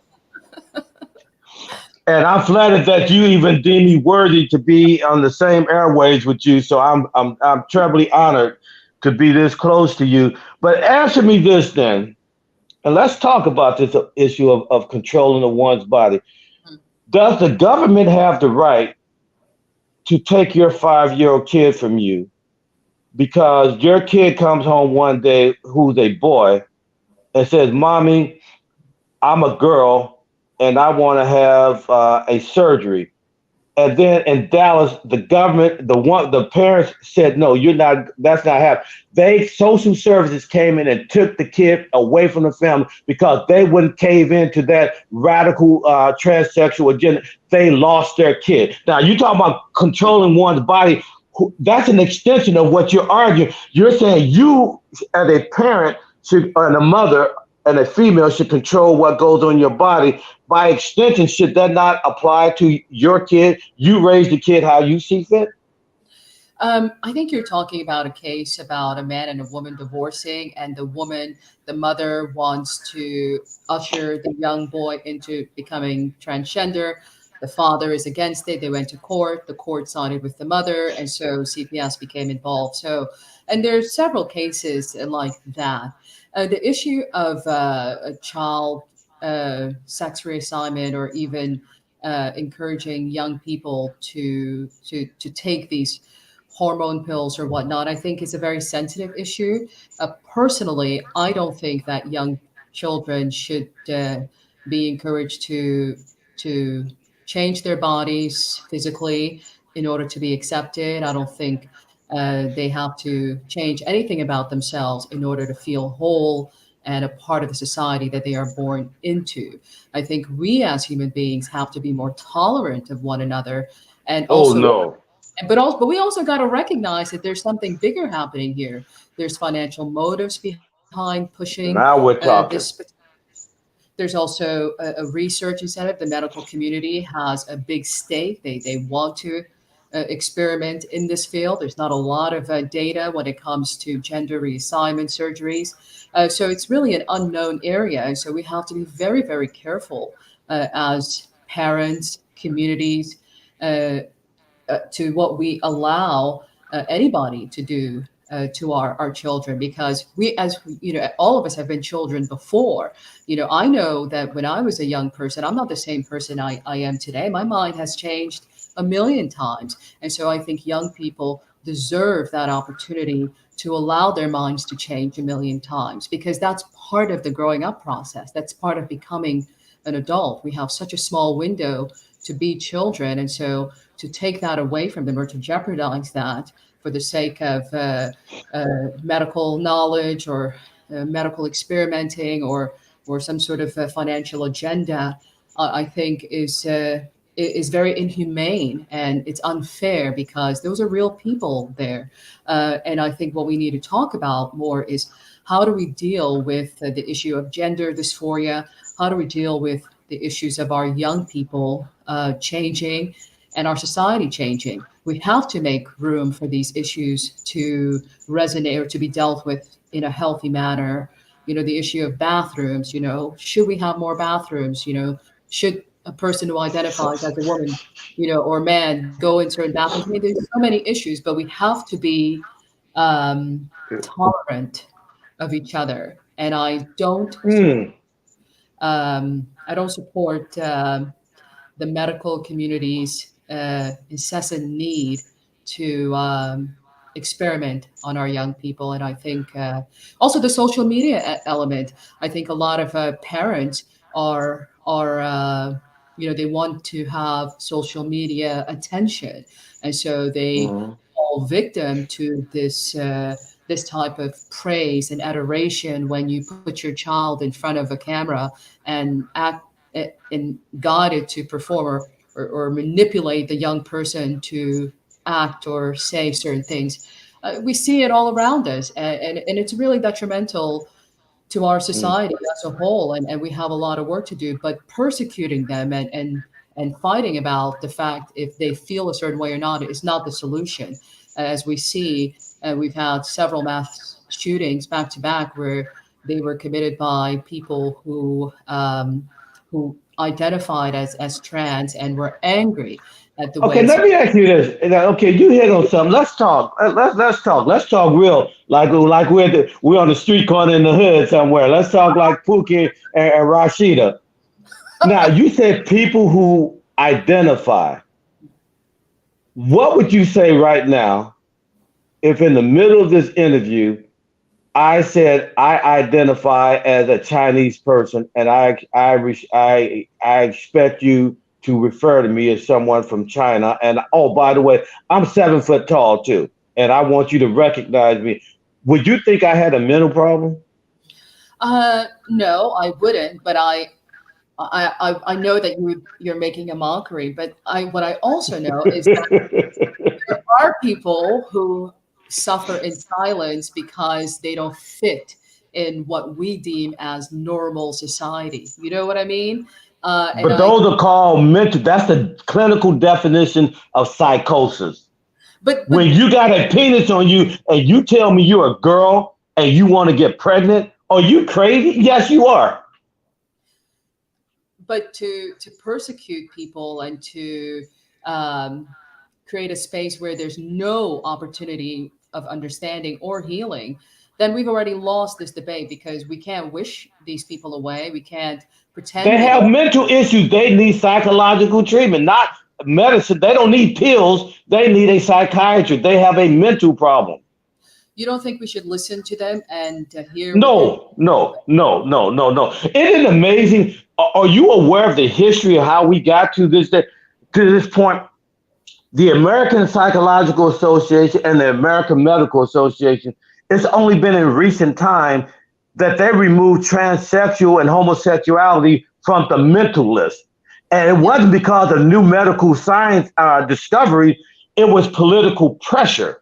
There's no scientific evidence to justify their change. This is a mental issue, and we need to get back to dealing with the mental side of this. And that's why all these shootings who are happening by transsexual people, or I refer to them as people with mental issues, they need to be dealt with clinically, because they are the walking definition of psychotic. When you think you got a penis and you want to be a girl and think you can get pregnant, you are crazy. What if you had a child that identified as a trans person or a member of the LGBTQ plus community? Would you be a little bit more sensitive to what they're going through? No. Let me tell you why. And I got tons of homosexual friends. I got them in family. You know what I find a common thread that the media will never talk about? Almost without exception, when someone tells you they're homosexual, and definitely when they tell you they're transsexual, they have had some type of a trauma in their life, physical, emotional, spiritual. But there's something dramatic and traumatic that pushed a switch in them. And that's when they crossed over that side. It's almost unheard of for you to meet a person in those categories without some type of trauma happening to them. Right, which is why I think it's more detrimental if we as a society cause more trauma by rejecting them. I personally think that as women, we have to protect our spaces as women because we're Oh, not. wow. I don't believe trans women are women. That's just the way I believe. But But why do you call them women then? Why do you call them women? because it's about respect. If they want to No, be, that's you're playing into their their mental illness. For example, if one of my nephews come in and I'm say he's 15 years old, I'm giving him some basketball lessons. Do you think I'm going to let him for 1 minute try to tell me he's Shaquille O'Neal physically? but that's different because you mentioned what your identity is so ingrained in who you are. Your identity is more than just pretending you're a character. Your identity is who you wake up with, who you go to bed with, who you Okay, let me ask you this. So if you got a boy who says he's a girl, are you going to believe that you're going to buy him some tampons as well? Are you going to go that far into playing this mental game with him? It's not about playing the mental game. Again, I think it's about understanding and acceptance. And I think if we all want a better world where everybody feels good in it, surely we can make room to But allow. don't you think it's a mockery of you as a female for a boy to just say verbally, I'm a girl, thinking that being a woman is just a matter of having anatomical features? There's more to womanhood than you just having the equipment. There's a lot of internal, emotional, and mental things that you just can't self-identify and make it so. And I agree with you. That's part of my argument as well. I think that's why I don't identify as a cisgendered person. I'm a woman, and I want to protect that. But at the same time, I can protect what it means to be a woman or what it even is that a woman is. I can protect that without being unkind to somebody else. You know what I mean? I think there's room where but I think you're right. I think you do say something that's important and poignant, is that we have to be honest about our biology. We have to be honest about what the scientists say, because otherwise it creates a great confusion and discomfort amongst people, especially young people who, they have a very hard time dealing with this topic at such a young age. They deserve some grace to not have to deal with these types of heavy issues. That's just how I feel. It's such a difficult situation. I it's not a difficult situation. Let me ask you this again, since among those born of women, there's none more intelligent than thine self. So again, I'm flattered to be able to sit at your feet because I truly know that the highest place on earth is at your feet. Oh my Lord.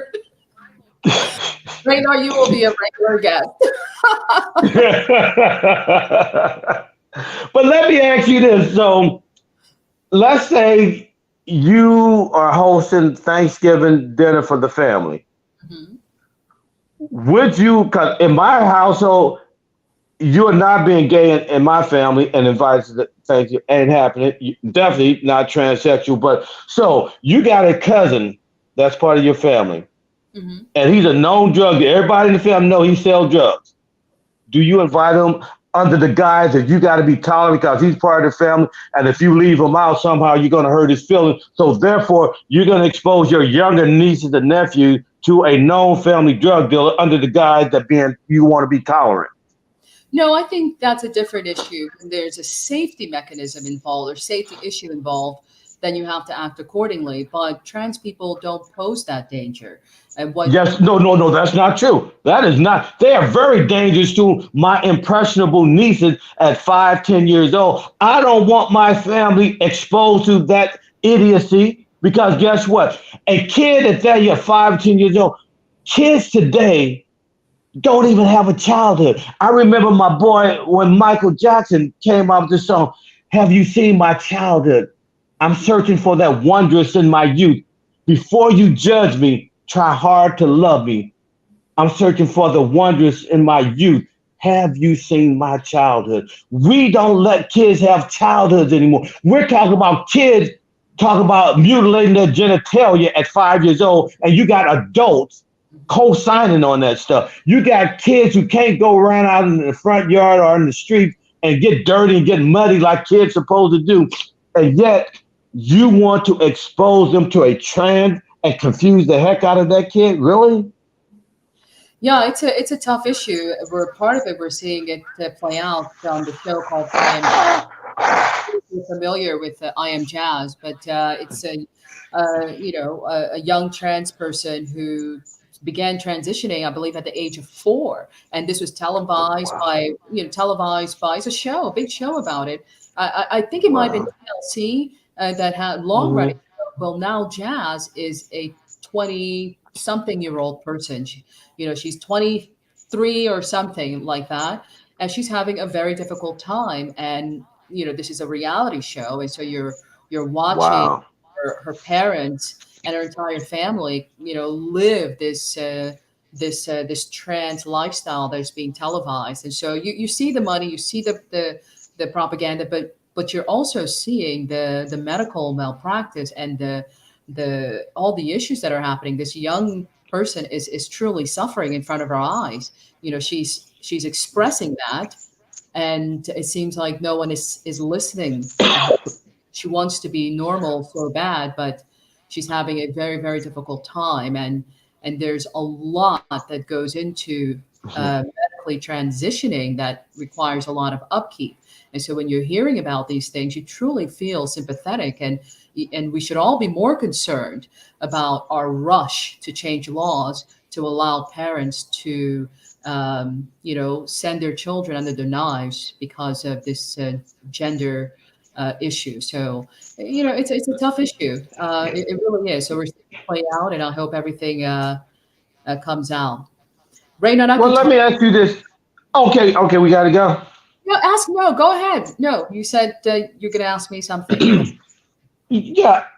Mm-hmm. You hit on something, and as one of my good buddies would say, you almost stumbled into the truth, but you're incapable of stumbling properly. So let me help you stumble like you were beginning. You were stumbling in the right way. You just didn't get there 100%. So you said normal. That's the problem with all these subjects we're talking about today.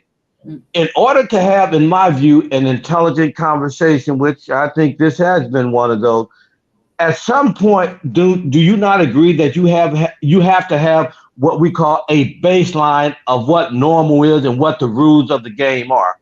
For example, when I go play basketball, I know what the rules are. I don't show up on the basketball court with soccer equipment on. That doesn't match there. Or I don't go to the basketball court with a football uniform or American football. So what we have done is not only have we tried to, we're in the process of destroying the family unit, the nuclear family. We're redefining what it means to be a family. Susie can't have 2 mommies and Johnny can't have 2 daddies.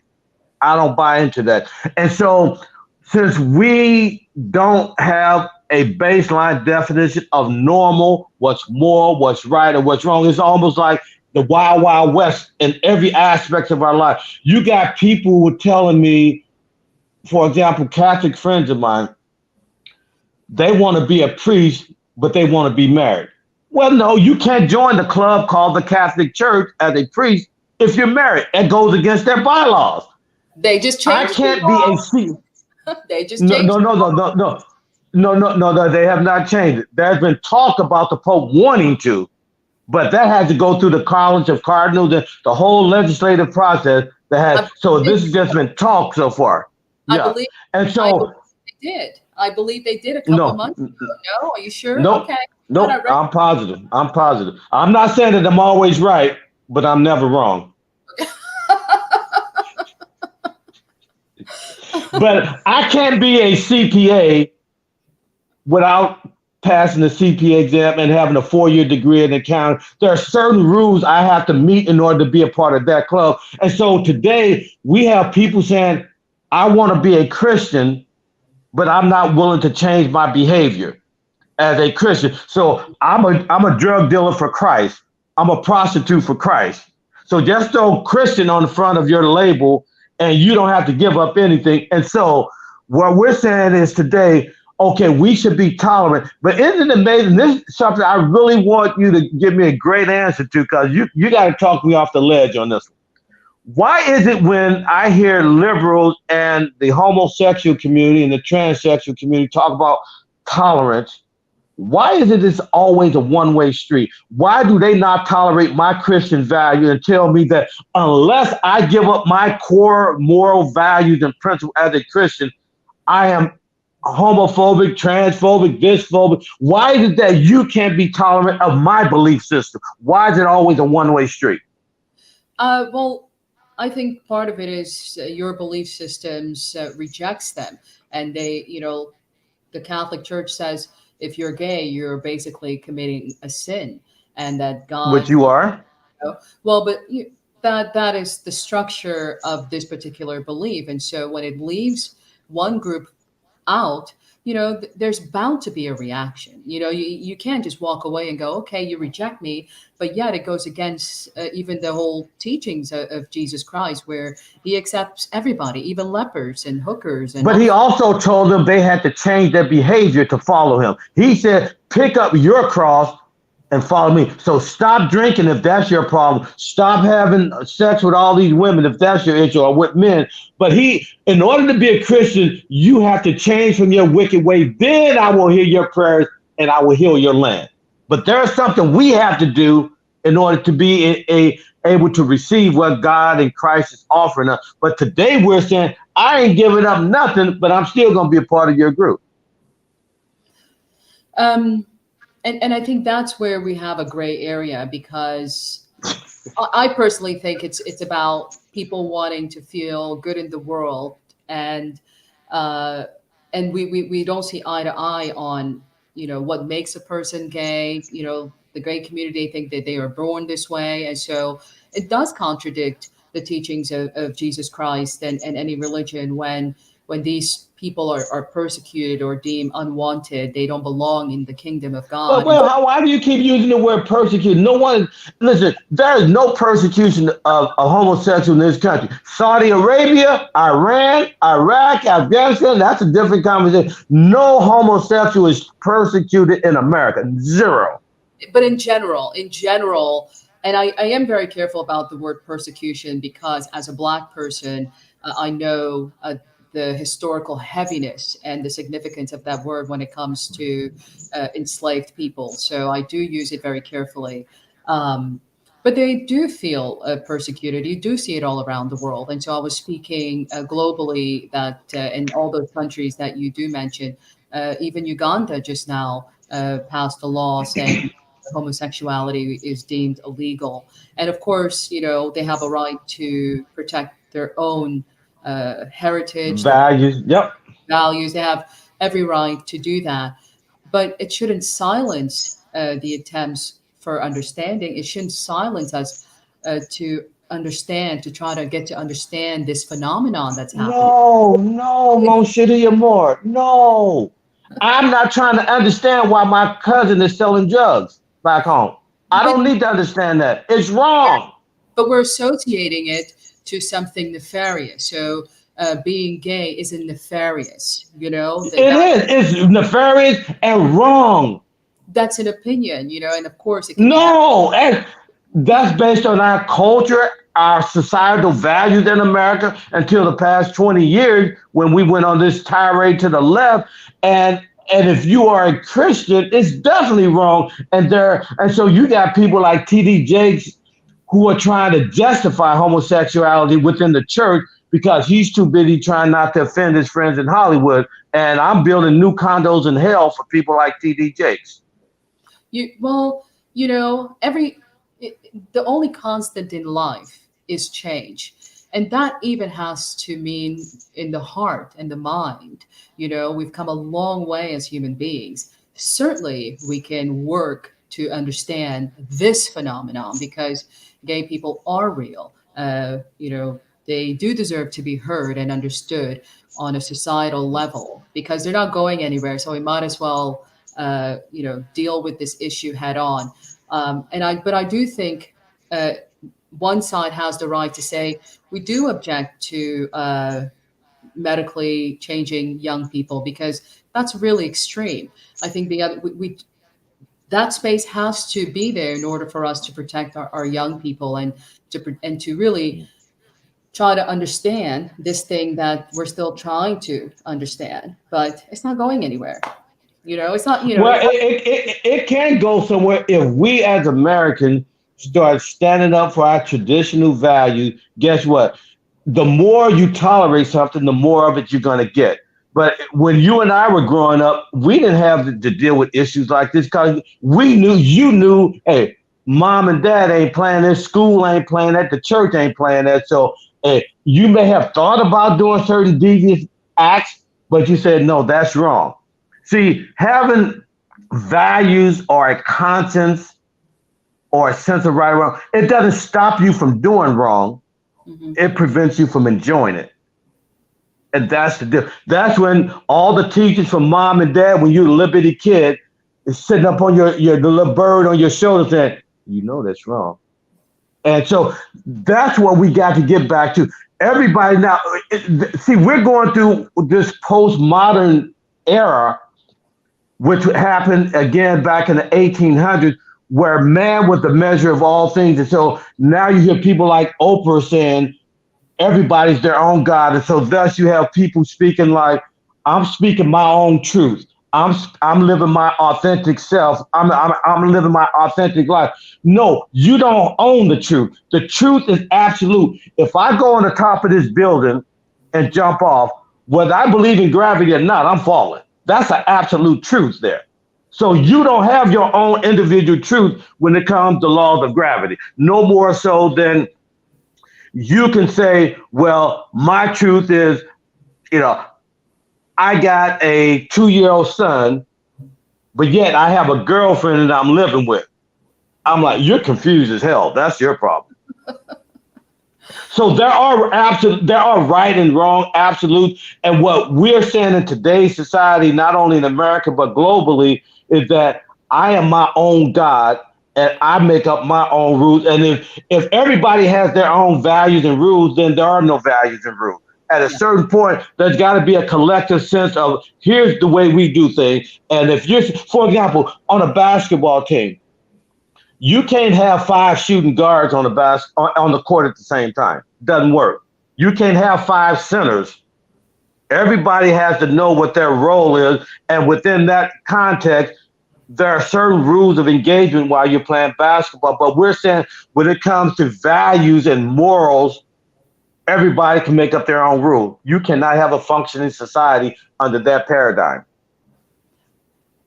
Perhaps. But, even, I was going to say, even the Bible says that we are made in the image of God. So the Bible says that too. The Bible that I'm sure you hold dear as well, right? I don't know. I don't know. Do you know where I went to college at undergrad?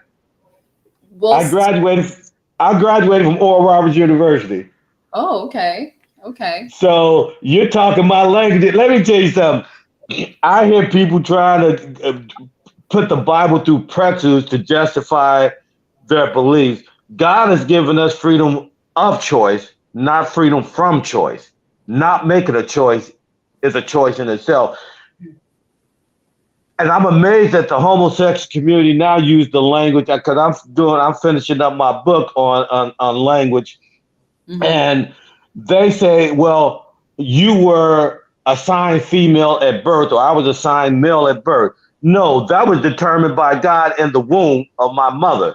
Either I got an XX or XY chromosome. That's not subject to debate, and that's not subject to individual choice. Like in DC, on the birth certificate now, they have male, female, and other, under the guise that when a kid is old enough, they can decide which gender they want to be. That's idiotic. Yeah. Totally insanity. Well, yeah, we have a lot of gray area to understand, because either way, we're headed towards a future that's going to be very different than our past, and we just have to learn how to coexist with one another. You know, you mentioned you cannot coexist with these people. we have to coexist.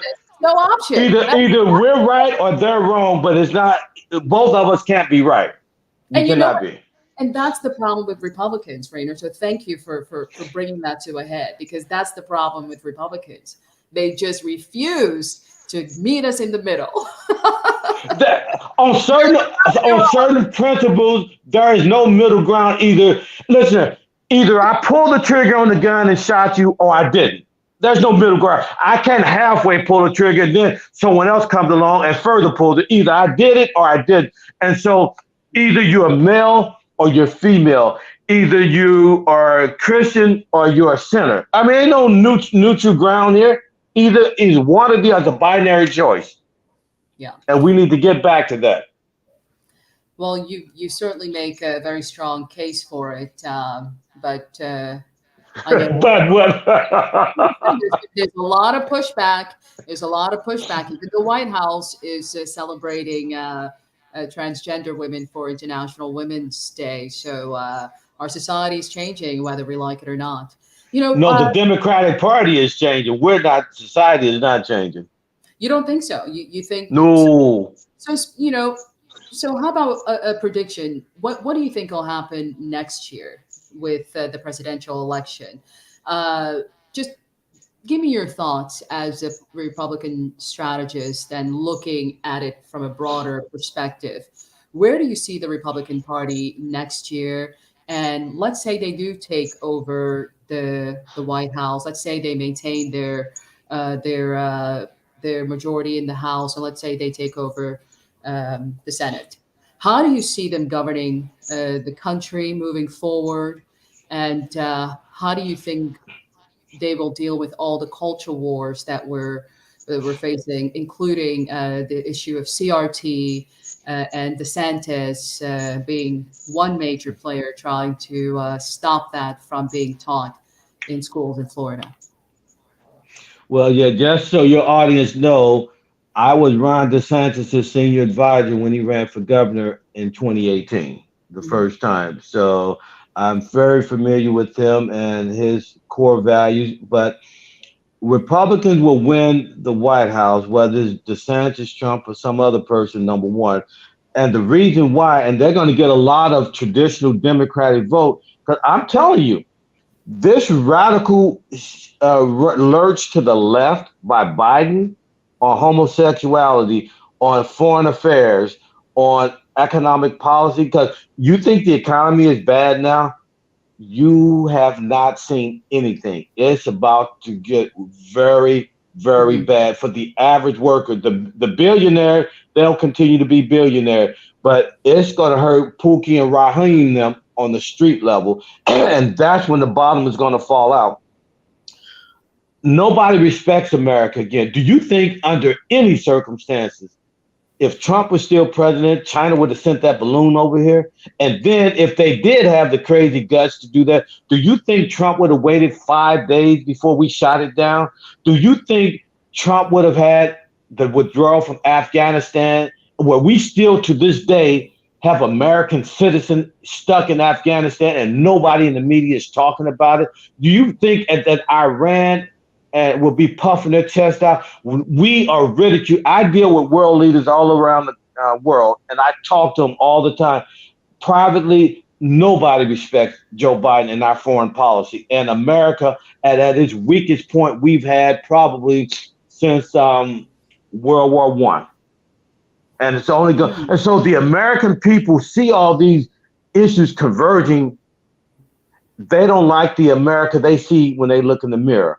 And they're going to vote for radical change back to the middle. We're not going to go far right, but Biden has taken us so far left that America is unrecognizable. Isn't it amazing?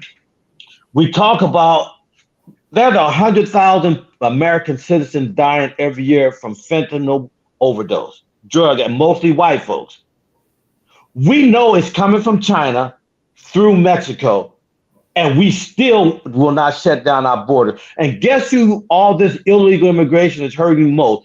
Black folks. And nobody's even talking about it. And so all those issues are going to cause a I would say north of 25% of traditional Democrats to swing over and vote Republican. And if we get 60-70% of the independent voters and keep our Republican base intact, game, set, and match. Okay. So you're pretty hopeful. And you think that basically the Republicans are going to win the culture wars that are currently being played out? If they show some spine right now while we're on the congressional level, because unfortunately too many Republicans are just as liberal on these cultural issues and values. For example, I think it was in December before the new Congress came in. Do you realize now that transsexual folks are a protected class under Title VII of the Civil Rights Act? Yeah, 21 Republicans voted for that. Yeah, that was a recent announcement. Yeah, but again, that's crazy, and it's offensive as heck to me as a Black person, someone who was directly impacted by the segregation of the 60s and watching my parents have dogs unleashed on them and water hoses and kings assassinated. And you're going to vote for some craziness like this? It's crazy. We got to bring some sanity back. And that's why I think we'll take back the White House, regardless of who our nominee is come next year. And hopefully we're going to get you on board with the team. Hey, you just went the right direction. Well, now we've reached the end of our show, and we like to end with a question of the day. And your question of the day is going to touch on the economy. And you mentioned it just now. You say, the economy is going to be bad. Wait until you see what's coming down the pipe. And our economy is changing. As a matter of fact, there's been a lot of talk about universal income. And that's what I'd like to ask you. Question of the day. Will the move to universal income improve life on Earth? Read my lips. No. And HELL, no. And anytime you just give someone something without asking them for any action in return, that's a recipe for disaster. You know what it's called? Socialism. Show me one thriving socialist nation in the world, anywhere. Show me one thriving socialist nation that has thrived in the history of mankind. You don't find it because it doesn't exist and never will exist. And so San Francisco has tried that, and guess what? A big flop. LA has tried that, big flop. And it's embarrassing as heck, but there's no way that's going to happen nationally in America. Not going to happen. So the answer, it will be a humongous flop. Even as we usher in AI systems that will inevitably take over some human functions and really push people out of the workforce, you still don't think that a basic universal income will help keep people afloat, and that it might be a good move. So that way corporations still make their money because they'll be selling all these robots to people, and people get to spend more time being creative and doing other things to help the economy, because we'll have robots doing our things. No, don't believe the hype. This whole issue of AI, well, not only decades down the road, but what you're hearing portrayed by the future of AI today is not going to resemble anything like what's being talked about, because number one, AI can never replace humans, because you're going to always need that. Isn't it amazing that you still need humans to repair computers? You need humans to repair your cell phone. You need humans to repair your car. With all this technology in these cars of the 21st century, you still got to have that human factor. And guess what? The humans will always be at the top of the food chain when it comes to technology. And so I think that that whole Orwellian notion that we are going to be subjugated to robots and all that stuff, like I think if you want to see, in my view, a more realistic future for AI, look at the Jetsons cartoon.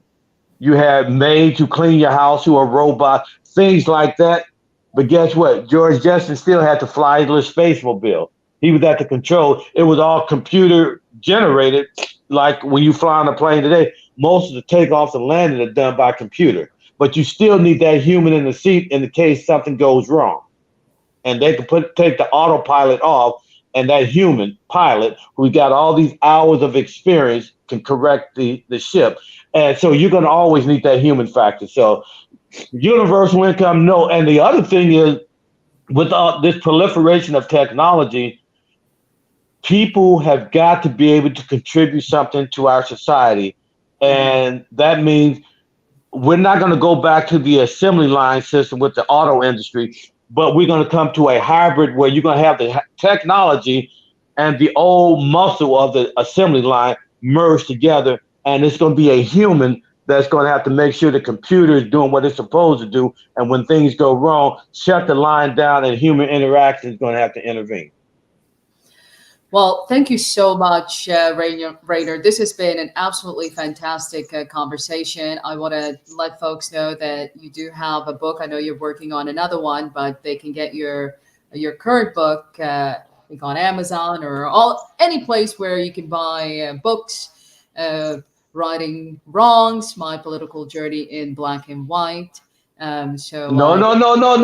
You're a journalist. You didn't even read the title correctly. Righting Wrongs, My Political Journey in Black and White. Black and Right, WRITE. Oh, I couldn't see it, Black and Right. Wow. And where did you get your degree from? I'm a little blind. I couldn't even see that. Right. Wow. You a hell of a publicist. I can tell you that. A hell of a publicist. This has been so much fun, and I think thank you. What's really missing in our political culture is the fun that we can have, regardless of which side of the aisle you're on. I think caring about your country, being active, and I think all of that is so important because we all love this country. We all want the best for the country and for ourselves. We're still a work in progress, and so. We gotta have we have to create the spaces where we can have real bipartisanship and work for the betterment of all people that call this country home. And I think that's important. So thank you again so much, Rainer. This has been a really fantastic dialogue, and I sincerely appreciate it. Well, thank you for having me, and hopefully over the next 40 or 50 years, you'll have me back. You're definitely coming back, especially as we get into, the presidential election. So I can't wait where we can go back and forth, and you can tell us how wrong we are for not being Republican like you. You're fake news. You're fake news. Believe me, you're fake. You're 100%. You're fake news. Fake. Believe me, 100%. Before I let you go, do you think we are ever going to see Donald Trump in handcuffs? And no, never going to happen. No. The media, again, they overreach the Democrats. Even if they have a morsel of truth, they will always overreach. And I keep telling my friends in the White House, man, just if you're going to file charges, file the charge and shut the hell up. Let the system do its thing. But no, you all want to keep the drumbeat rolling 24/7 on MSNBC, CNN, and having only one side of the argument presented, and you turn people off. And that's what Democrats, and then they constantly denigrate anybody that says they support Trump. They call them rednecks, racist, homophobe, this and that.